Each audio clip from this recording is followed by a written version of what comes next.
Hello everyone, स्वागत है आपका आप सभी के प्यारे चैनल ब्लैक बोर्ड में। कैसे हैं आप सब? उम्मीद करती हूँ अच्छे होंगे। चलिए स्टार्ट करते हैं आज के वीडियो को। आज हम डिस्कस करेंगे पावलोव का सिद्धांत। यह topic TET, C TET, REET या किसी भी राज्य का टेट हो या शिक्षक भर्ती से संबंधित कोई भी एग्ज़ाम हो, इससे समझ लीजिए 2-3 क्वेश्चन 100% आपको देखने को मिलेंगे। अगर आप प्रीवियस ईयर या प्रैक्टिस सेट सॉल्व करते होंगे तो आपने देखा होगा। तो वीडियो को अंत तक ज़रूर देखिएगा, बहुत ही इम्पॉर्टेंट टॉपिक है। तो चलिए बिना देरी के स्टार्ट करते हैं वीडियो को। पावलोव का पूरा नाम है इवान पेट्रोविच पावलोव और ये रूसी मनोवैज्ञानिक हैं, ध्यान रखिएगा। इन्हें 1904 में नोबेल पुरस्कार मिला था। किस लिए मिला था? इन्होंने जो पाचन क्रिया पर शोध किया था उसी के लिए मिला था। तो इन्हें चिकित्सा का नोबेल पुरस्कार मिला है। कब मिला है? 1904 में, ध्यान रखिएगा। इनका सिद्धांत है शास्त्रीय अनुबंधन का सिद्धांत, यानी क्लासिकल कंडीशनिंग थ्योरी। क्या है? Classical conditioning theory. तो चलिए इसी सिद्धांत के बारे में आज हम डिटेल में समझने वाले हैं। अगला देखिए, अगला है शास्त्रीय अनुबंधन सिद्धांत का मतलब क्या है, थोड़ा सा यह समझ लीजिए। पहले तो एक एग्जाम्पल समझिए। आप क्लास में समझिए आज खाना नहीं ले गए हैं, तो आज आपने अपने फ्रेंड के टिफ़िन का खाना खाया। उसका खाना खाया तो आपको अपने माँ के हाथ वाला खाना याद आ गया, यानी उसकी माँ के हाथ का स्वाद और आपके माँ के हाथ का स्वाद एक जैसा है। तो यह क्या हुआ? यह अनुबंधन हुआ। जो आपको याद आ गई अपनी माँ की, यही है अनुबंधन, ध्यान रखिएगा। आपके दोस्त के माँ के हाथ का खाना और आपके माँ के हाथ का खाना सेम है, तो आपने एक दूसरे को रिलेट कर लिया, तो यही है अनुबंधन। पावलोव ने अपने सिद्धांत का आधार अनुबंधन को माना है। अनुबंधन इनके सिद्धांत में बहुत महत्वपूर्ण स्थान रखता है। अनुबंधन एक ऐसी प्रक्रिया है जिसके द्वारा उद्दीपन तथा अनुक्रिया के बीच एक साहचर्य स्थापित हो जाता है। साहचर्य कैसे स्थापित हुआ? आपने अपने दोस्त की माँ और अपनी माँ के हाथ के खाने के बीच साहचर्य स्थापित किया ना। दोनों में जो समानता है, स्वाद की समानता है या कोई और समानता है, वही समानता साहचर्य कहलाती है, ध्यान रखिएगा। अगला देखिए, अगला है इस सिद्धांत के जो अन्य नाम हैं, पहले उन्हें जान लीजिए, क्योंकि एग्ज़ाम में अगर आपसे अलग नाम देकर पूछ दिया गया तो आप समझ नहीं पाएंगे। तो इसलिए इसके जितने भी नाम हैं सभी को याद करना ज़रूरी है। अनुकूलित अनुक्रिया का सिद्धांत, यानी कंडीशनड रिस्पॉन्स थ्योरी। उद्दीपक अनुकूलन सिद्धांत, एस टाइप थ्योरी। फ्रेंड्स, ये जो एस टाइप थ्योरी है ये थोड़ा सा कन्फ्यूज़न क्रिएट करती है, क्योंकि थॉर्नडाइक ने क्या था? थॉर्नडाइक ने दिया था यस आर थ्योरी। थॉर्नडाइक ने कौन सी थ्योरी दी थी? यस आर थ्योरी दी थी। पावलोव का यस टाइप थ्योरी है और स्किनर का कौन सा है? स्किनर का आर टाइप है। तो आप तीनों को याद रखिएगा। स्किनर का आर टाइप है, थॉर्नडाइक का यस आर थ्योरी है और पावलोव का यस टाइप थ्योरी है। तीनों में कन्फ्यूज़न होती है, तो आप याद रखेंगे तो अच्छा रहेगा। अगला नाम है संबंध प्रत्यावर्तन का सिद्धांत, जिसे कंडीशनड रिफ्लेक्स थ्योरी भी कहते हैं।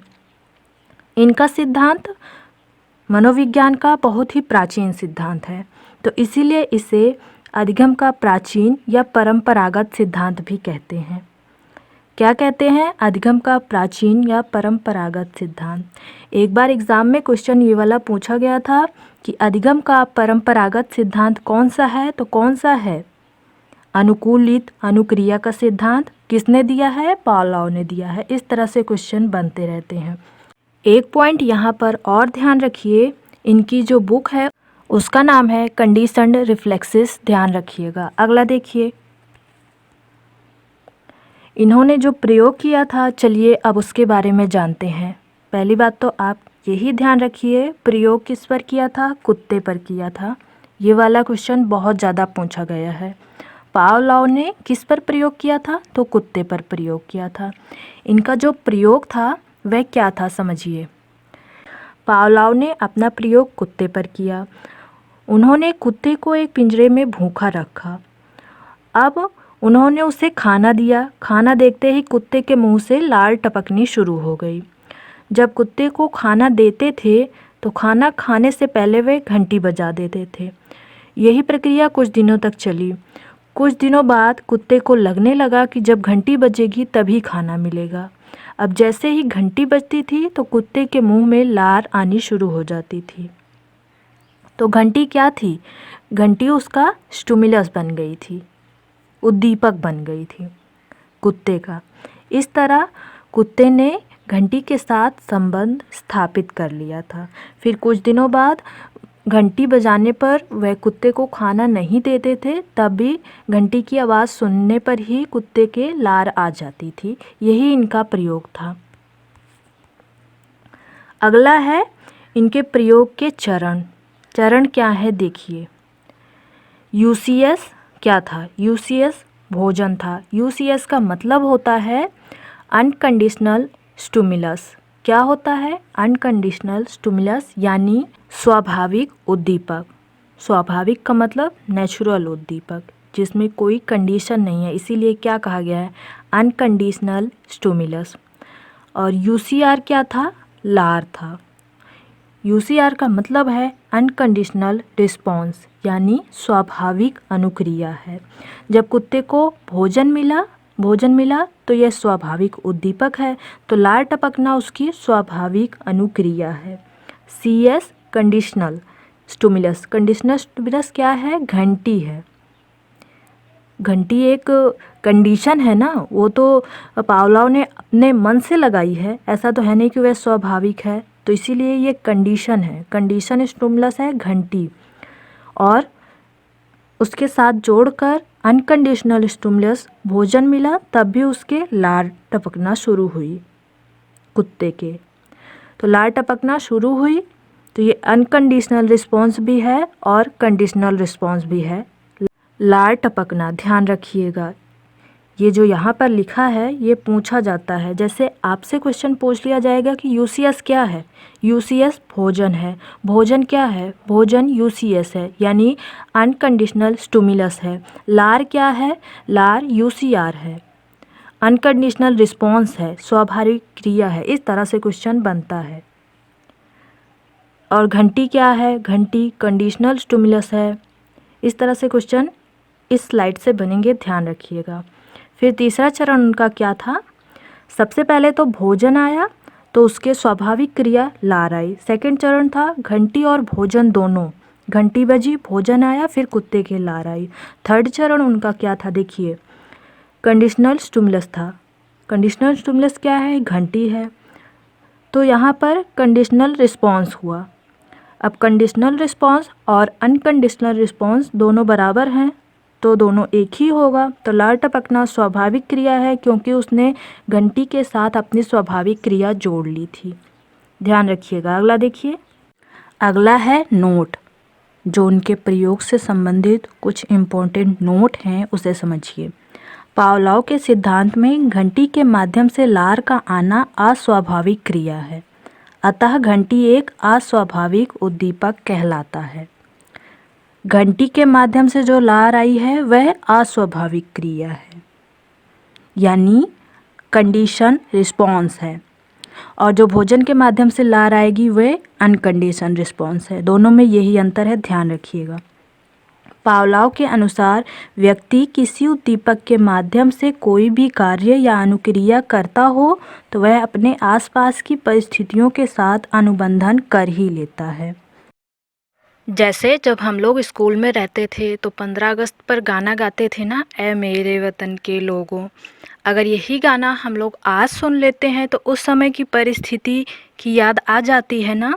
अपने आसपास के सिचुएशन से उसे रिलेट कर लेते हैं, अनुबंधन बना लेते हैं।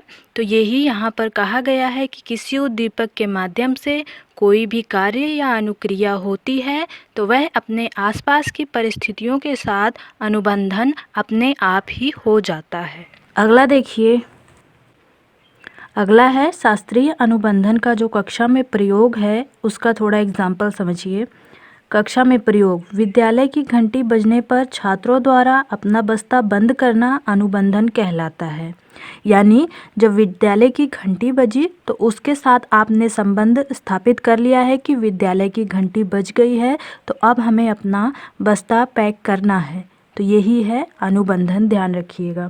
अगला देखिए, कक्ष में अध्यापक के आने पर छात्रों द्वारा अभिनंदन करना अनुबंधन है। यानी आपकी कक्षा में अध्यापक आ रहा है तो आप उसका अभिनंदन कर रहे हैं ना, तो यही अभिनंदन अनुबंधन कहलाता है, ध्यान रखिएगा। अगला देखिए, अगला है इनके कुछ महत्वपूर्ण शब्द जो एग्ज़ाम में एज इट इज़ पूछे जाते हैं। इनका मतलब क्या होता है, ध्यान से समझिएगा। उद्दीपक सामान्यीकरण, स्टिमुलस जर्नलाइजेशन। इसका मतलब है जब व्यक्ति अनकंडीशनल स्टिमुलस के साथ क्रिया सीख लेता है तो वह उस उद्दीपन से मिलते जुलते अन्य उद्दीपनों के प्रति भी वैसा ही रिस्पॉन्स करेगा।